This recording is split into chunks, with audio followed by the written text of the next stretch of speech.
Hello दोस्तों, स्वागत है आप सभी का हमारे यूट्यूब चैनल आरा टेक मैथ पर। कैसे हैं आप सभी लोग। मैं आशा करता हूं कि आप सभी अपने घरों पर सुरक्षित होंगे तथा अपनी पढ़ाई बरकरार रख रहे होंगे। तो हमने 2 चैप्टर कंप्लीट कर लिए हैं, चैप्टर नंबर 3 और चैप्टर नंबर 4 यानी प्रश्नावली 3, जिसमें हमने आव्यूह के बारे में पढ़ा था, मैट्रिक्स, और प्रश्नावली नंबर 4 जिसमें हमने सारडिक डिटर्मिनेंट्स इसके बारे में पढ़ा था। तो इस तरीके से टोटल 2 चैप्टर हमने कंप्लीट कर लिए हैं। और जो तीसरा चैप्टर था मैट्रिक्स वाला, उसमें से 2 क्वेश्चन थे, एक 1 नंबर का और एक 2 नंबर का, टोटल 3 नंबर का चैप्टर था। इसी तरीके से प्रश्नावली 4, उसमें से एक क्वेश्चन आता है 3 नंबर का। तो टोटल हमारे 6 नंबर कंप्लीट हो गए हैं। और अब हम नेक्स्ट प्रश्नावली 5 इसकी तरफ बढ़ रहे हैं। तो जो हमारा टारगेट है 100 में से 100 का, वो हम क्लियर करके रहेंगे तथा पूरे मेहनत के साथ सारे कंसेप्ट को क्लियर करेंगे, जिससे भविष्य में कोई भी दिक्कत ना आए इन चीज़ों को लेकर। क्योंकि अब मैथ को रटना नहीं है, समझना है, ये हमारा मोटिव है। तो चलिए स्टार्ट करते हैं। तो स्टार्ट करने से पहले जो विद्यार्थी हमारे साथ नए जुड़े हैं, वो हमारे यूट्यूब चैनल आरा टेक मैथ को सब्सक्राइब कर लें और बेल आइकन को दबा लें, जिससे उनके पास नोटिफिकेशन डेली पहुंचता रहे। और वीडियो को लाइक करें तथा अपने जितने भी मित्र हैं, जो आपके सहपाठी हैं, जो आपकी क्लास में पढ़ते हैं, या जो आपके रिश्तेदार हैं, आपके छोटे भाई बहन हैं, उन सभी के साथ इस वीडियो को शेयर करें। व्हाट्सअप, फेसबुक, इंस्टाग्राम, टेलीग्राम, जहाँ पर भी आप शेयर करें वहाँ पर शेयर करें इसको, ठीक है। तो अब इसको चैप्टर को स्टार्ट करते हैं। तो एक्सरसाइज 5 प्रश्नावली 5, इसका नाम है व्युत्क्रम आव्यूह एवं रैखिक समीकरण, यानी कि inverse of A matrix and linear equation. तो हम इसमें व्युत्क्रम आव्यूह के बारे में पढ़ेंगे। जो 3rd चैप्टर में हमने पढ़ा था आव्यूह, उसका हम व्युत्क्रम इसमें फाइंड करेंगे, और रैखिक समीकरण है उनको हम सॉल्व करेंगे। तो इसमें 2 तरह की चीज़ें हम पढ़ेंगे। तो चलिए स्टार्ट करते हैं। इसमें पहली डेफिनेशन है व्युत्क्रमणीय आव्यूह, यानी कि नॉन सिंगुलर मैट्रिक्स। तो नॉन सिंगुलर मैट्रिक्स क्या होती है, उसकी डेफिनेशन है। तो सभी विद्यार्थी पेन और कॉपी लेके बैठे और साथ ही साथ नोट करते हैं सारी चीज़ें। जो मैं चीज़ें इंपॉर्टेंट बताता हूँ उनको लिखते जाएं। तो पहले हम व्युत्क्रमणीय आव्यूह के बारे में पढ़ेंगे कि नॉन सिंगुलर मैट्रिक्स है वो क्या होती है, यानी उसकी परिभाषा क्या है। तो किसी वर्ग आव्यूह ए की जो सारडिक है वो अगर नॉट इक्वल टू 0 है, यानी किसी आव्यूह ए की अगर सारडिक मॉड ऑफ ए यानी determinant of A not equal to 0 है, तो हम उस आव्यूह को व्युत्क्रमणीय आव्यूह कहेंगे। कैसा कहेंगे? व्युत्क्रमणीय आव्यूह, यानी कि नॉन सिंगुलर मैट्रिक्स। एग्जाम्पल की बात करें तो इस तरीके से एक एग्जाम्पल देखें। ए बराबर 2 4 3 5, ये एक व्युत्क्रमणीय आव्यूह होगा। कब? यदि हम इसका डिटर्मिनेंट निकालें सारडिक, तो वो क्या आएगा? 2 का 5 से गुणा करेंगे तो 10, माइनस 3 का 4 से करेंगे तो 12। तो 10 में से 12 गए तो माइनस के 2, और माइनस के 2 क्या है? Not equal to 0। तो हम इस आव्यूह को व्युत्क्रमणीय आव्यूह कह सकते हैं। इतना समझ में आ गया? अब नेक्स्ट परिभाषा है अव्युत्क्रमणीय आव्यूह।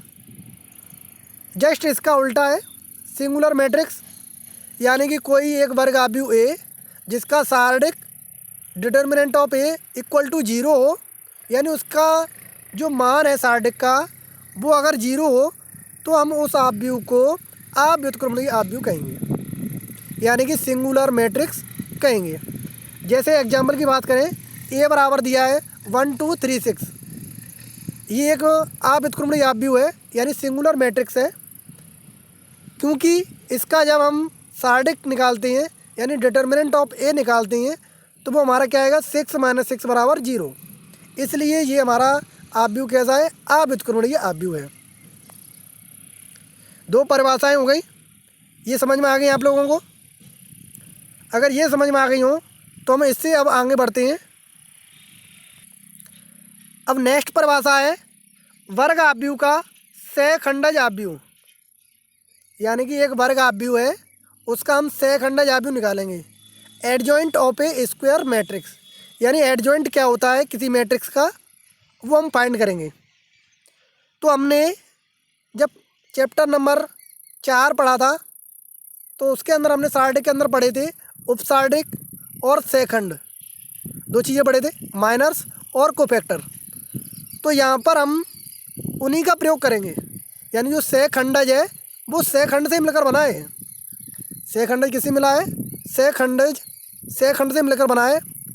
सहखंडज में क्या होता था, उसमें सहखंड में जब हमने निकाले थे तो वहाँ पर उनकी हमने वैल्यू निकाली थी सहखंड की, तो यहाँ पर उन्हीं का हमें प्रयोग करना है। तो पहले इसकी परिभाषा समझ लेते हैं। परिभाषा है यदि किसी वर्ग आव्यूह ए बराबर ए आई जे एम इंटू एन ऑर्डर की सार्डिक ए के अवयव ए आई जे का सहखंड एफ आई जे हो तो वर्ग आव्यूह एफ आई जे का परिवर्त आव्यूह, ध्यान रखना, यानी कि हमने एक वर्ग आव्यूह लिया ए और उसका हमने सहखंड निकाला और सहखंड का हमने एक वर्ग आव्यूह बना लिया।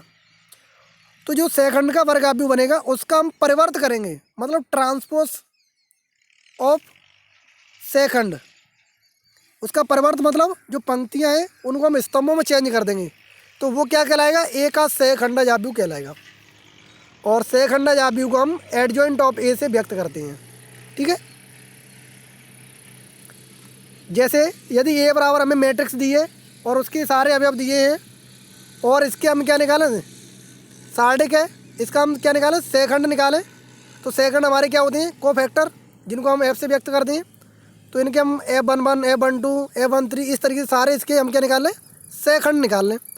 और उसका हम क्या कर दें, ट्रांसपोज, यानी इसका हम क्या कर दें, ट्रांसपोज, परिवर्त कर दें, यानी जो पंक्तियां हैं उनको हम स्तंभों में चेंज कर दें।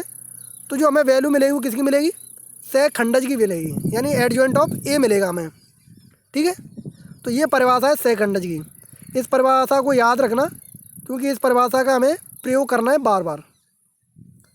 एक एग्जाम्पल भी देख लेते हैं सहखंडज के लिए कि यदि आव्यूह बराबर हमें 2/2 का मैट्रिक्स दिया है और हम उसका क्या निकाल रहे हैं, सहखंडज निकालना चाह रहे हैं। तो पहले जो आव्यूह है उसका हम पहले सार्डिक लिखेंगे और सार्डिक लिखेंगे तो उसके हम क्या निकालेंगे, सहखंड निकालेंगे। तो अवयव 2 के लिए सहखंड क्या हो जाएगा, पंक्ति को काट दो, स्तंभ को काट दो, 5 हो जाएगा। इसी तरीके से 3 के लिए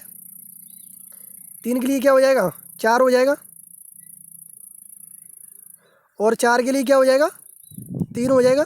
और 5 के लिए क्या हो जाएगा, 2 हो जाएगा। तो ये हमें क्या मिल जाएंगे, इसके सहखंड मिल जाएंगे। और जो सहखंड है इसका हम क्या कर दें, परिवर्त कर दें, तो हमें सहखंडज मिल जाएगा, यानी 5 4 3 2, ये हमारा क्या हो गया, सहखंडज हो गया। तो यही हमें निकालना है इसमें। तो हमें क्या निकालना है, यही निकालना है, देखिए। और इनमें चिन्ह भी होते हैं, ध्यान रखना, इनमें चिन्ह क्या होते हैं, चेंज होते हैं, यानी पहला प्लस का, दूसरा माइनस का, फिर प्लस फिर माइनस, इस तरीके से होते हैं।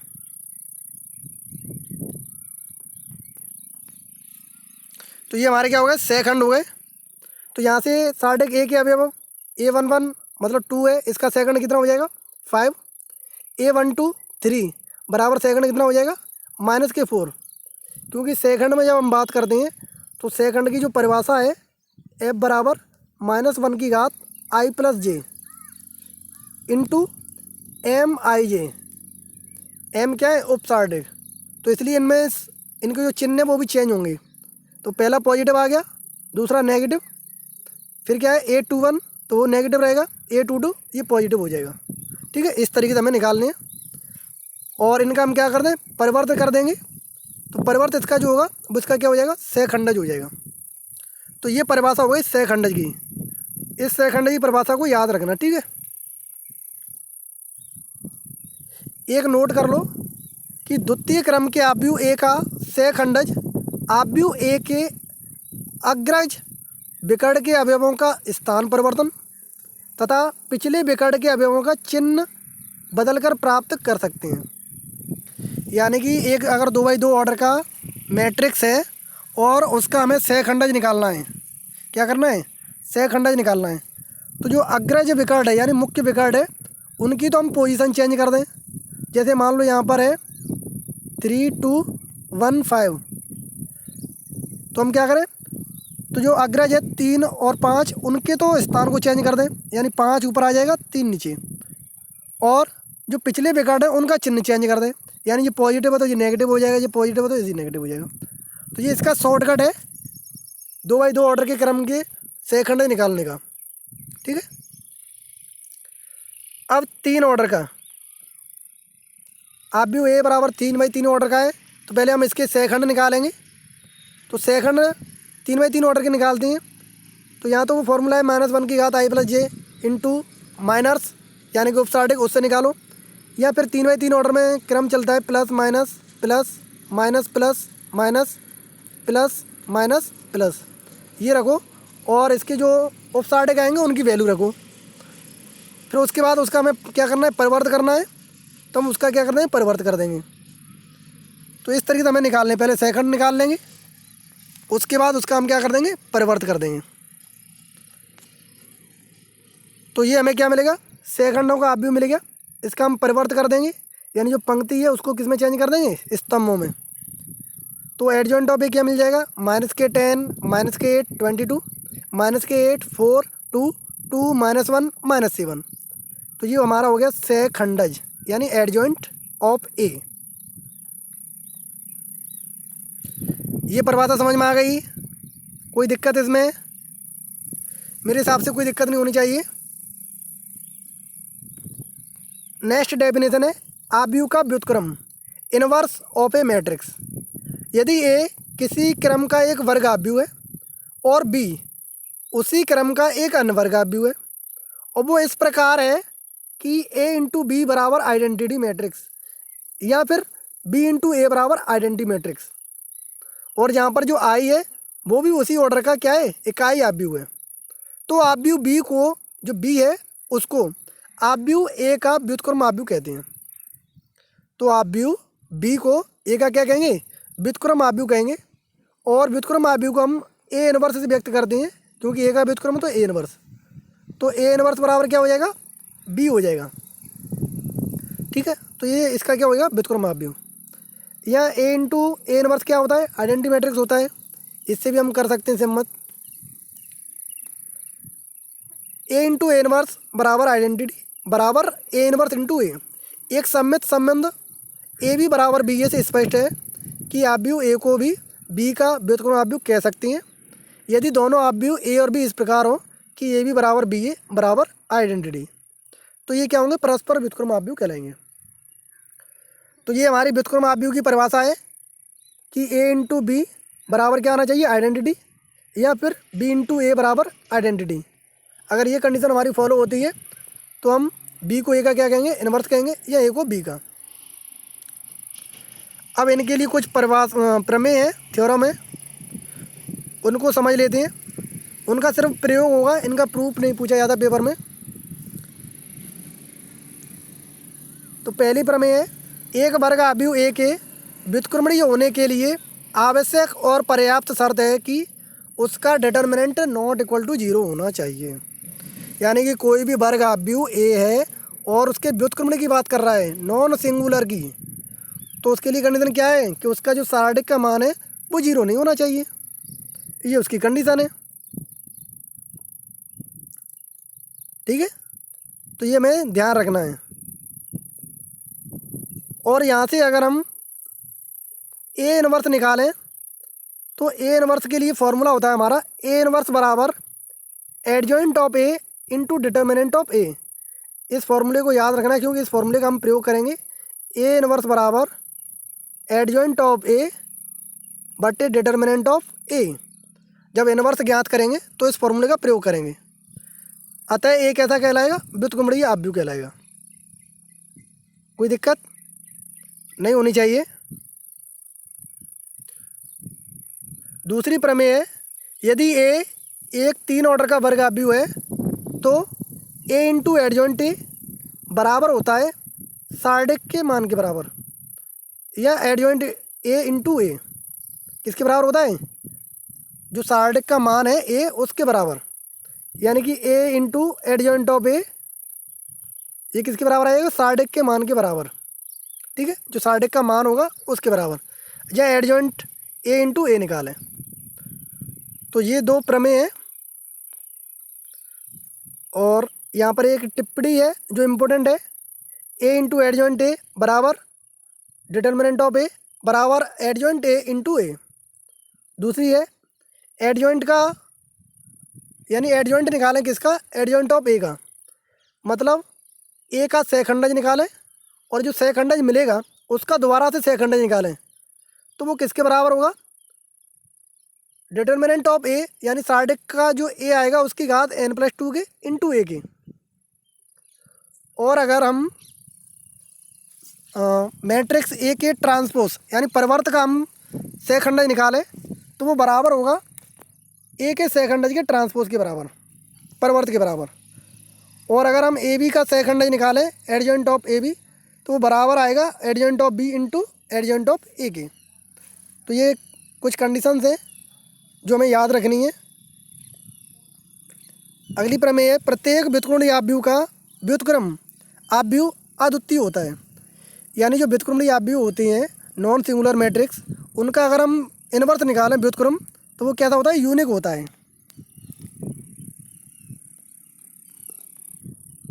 थ्योरम नंबर 4, यदि ए और बी एक ही ऑर्डर के व्युत्क्रमीय आव्यूह हैं तो ए बी का होल इनवर्स बराबर होता है बी इनवर्स ए इनवर्स के। कैसे हैं? दोनों व्युत्क्रमणीय आव्यूह हैं तो उनका अगर हम होल इनवर्स निकालेंगे ए इंटू बी का होल इनवर्स तो बराबर आएगा B inverse into A inverse के। इन कंडीशंस को हमें याद रखना है क्योंकि हम इनका प्रयोग बार बार करेंगे। थ्योरम नंबर 5 है, यदि ए एक व्युत्क्रमणीय आव्यूह है तो आव्यूह ए ट्रांसपोज बी व्युत्क्रमणीय होगा। यानी कि अगर ए हमारा व्युत्क्रमणीय आव्यूह है तो उसका अगर हम परिवर्त निकालेंगे तो वो भी क्या होगा? व्युत्क्रमणीय होगा। यानी कि ए के परिवर्त का अगर हम इनवर्स निकालें तो वो बराबर आएगा ए के इनवर्स और उसका फिर हम परिवर्त करें उसके। तो ये हमें कंडीशन ये भी याद रखनी है, ए ट्रांसपोज का इनवर्स बराबर ए इनवर्स और उसका होल ट्रांसपोज। तो ये इसकी थ्योरी थी। जितने भी उसके कंसेप्ट थे 5.1 से पहले वो सारी चीज़ें यही हैं। तो इसमें हमने क्या क्या पढ़ लिया? व्युत्क्रमणीय आव्यूह, अव्युत्क्रमणीय आव्यूह, सहखंडज, ठीक है, और इनवर्स यानी व्युत्क्रमणीय आव्यूह, ये सारी चीज़ें हमने पढ़ ली। अब कुछ एग्जाम्पल्स हैं, इनको कर लेते हैं और जो बाकी एग्जाम्पल्स हैं उनको तुम खुद सॉल्व करना। और फिर भी अगर कोई एग्जाम्पल समझ में नहीं आए तो कमेंट करके पूछ लेना।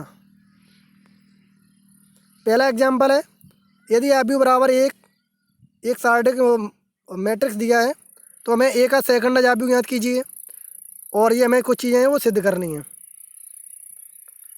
तो पहले हम सहखंडज निकालेंगे। तो सहखंडज निकालने के लिए 2/2 के लिए मैंने सिंपल डायरेक्ट ट्रिक बताई थी कि एडजॉइंट ऑफ ए 2/2 ऑर्डर का निकालेंगे। तो उसके लिए मैंने क्या कहा था कि जो मुख्य विकर्ण है ये वाला, उसका तो हम स्थान चेंज कर देंगे, ठीक है, और बाकी बात जो दूसरा विकर्ण है उनका हम चिन्ह चेंज कर देंगे। तो -2 और -3। तो ये हमारा हो गया क्या? एडजॉइंट ऑफ ए। ये 2/2 के लिए हो गया। देखो यही आ रहा है इसमें, ठीक है। अब ये सिद्ध करवा रहा है ए इंटू एडजॉइंट ऑफ ए बराबर डिटर्मिनेंट ऑफ ए के बराबर होता है। तो इनका हम गुणा कर लेंगे और सिंपल बता देंगे यहाँ ये बराबर होता है। तो इन्हें आप कसर आसानी से कर लेना। और तीसरा ए इनवर्स तो ए इनवर्स के लिए हमने फॉर्मूला बताया था एडजॉइंट ए बटे डिटर्मिनेंट ऑफ ए, यानी कि पहले हम उसका एडजॉइंट निकालेंगे और उस साढ़े का मान निकालेंगे, दोनों चीज़ें निकालेंगे और फिर एडजॉइंट जो ए होगा सेकंडज, उसमें हम जो साढ़े का मान होगा उसका भाग दे देंगे तो हमें इनवर्स मिल जाएगा। तो यही हमने किया है, साढ़े जिसका मान हमारा आया था -1/2 और सेकंडज उसकी वैल्यू ये है ही, इसमें 2 का डिवाइड कर दो तो ये हमें मिल जाएगा ए इनवर्स। ठीक है, तो ये कुछ चीज़ें हैं जो सिद्ध करनी है हमें, तो इनको आप चेक कर सकते हैं। दूसरे एग्जाम्पल की बात करें, ए बराबर हमें दिया है साढ़े, वो आप भी दिया है, तो हमें ए इनवर्स ज्ञात करना है। तो ए इनवर्स का मैंने फॉर्मूला बताया ही था एडजॉइंट ए बटे डिटर्मिनेंट ऑफ ए, तो ये हमें फॉर्मूला प्रयोग करना है इसमें। तो पहले हम इसके साढ़े का मान निकाल लेते हैं। तो साढ़े का मान क्या हो जाएगा, कॉस का थीटा प्लस साइन का थीटा बराबर 1, यानी साढ़े का मान कितना आ गया 1। अब एडजॉइंट ऑफ ए निकाल लो इसका सेकंडज, तो मुख्य विकर्ण है वो तो अपने स्थान चेंज कर लेंगे और सेकंड जो विकर्ण है उनके चिन्ह चेंज हो जाएंगे। तो ए इनवर्स हमारा क्या हो जाएगा एडजॉइंट ए बट्टे डिटर्मिनेंट ऑफ ए, यानी 1 का भाग देना है इस एडजॉइंट में, तो जो ए इनवर्स है वो एडजॉइंट ए के बराबर आ जाएगा।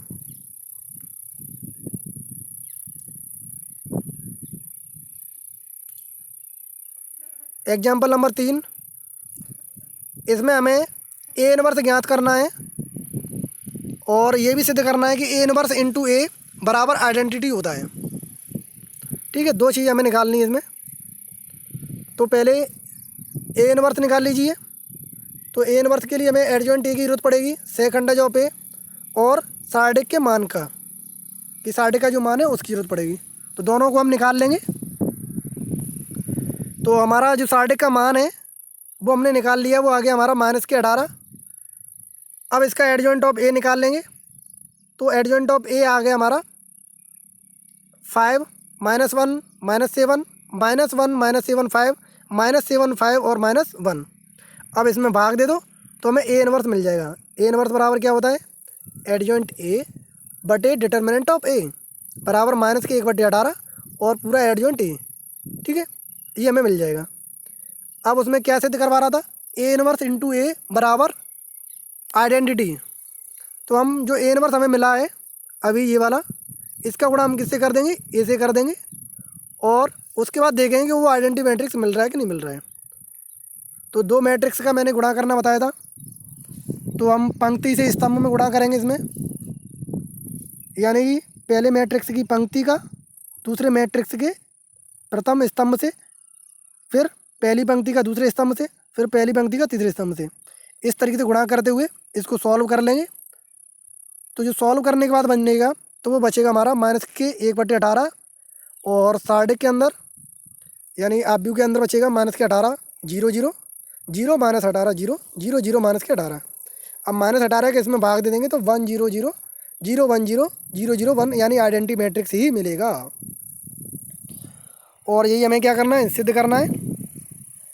तो बहुत ही सिंपल चीज़ें हैं, आसानी से समझ में आ जाएंगी। नेक्स्ट क्वेश्चन की बात करें तो नेक्स्ट एग्जांपल है एग्जांपल नंबर 4। इसमें ए और बी दिया है और हमें सिद्ध करना है कि ए बी का होल इनवर्स है वो बराबर होता है B inverse into A inverse का। तो पहले हमें ए इंटू बी निकालना है, फिर उसका इनवर्स निकालना है और वो हमें सिद्ध किसके बराबर करना है, बी इनवर्स के इंटू ए इनवर्स के। तो हमने डिटर्मिनेंट ऑफ ए निकाल लिया और डिटर्मिनेंट ऑफ बी निकाल लिया, दोनों का अस्तित्व है। ध्यान रखना ए इनवर्स तभी हम ज्ञात कर सकते हैं जब जो सार्डिक है वो नॉट इक्वल टू 0 हो, क्योंकि अगर 0 हो जाएगा तो पूरा जो इनवर्स है वो 0 हो जाएगा। ठीक है, तो व्युत्क्रमणीय होना जरूरी है सार्डिक का। तो यहाँ से हमने ए इंटू बी निकाल लिया और ए इंटू बी जो आया है उसका हम इनवर्स निकालेंगे।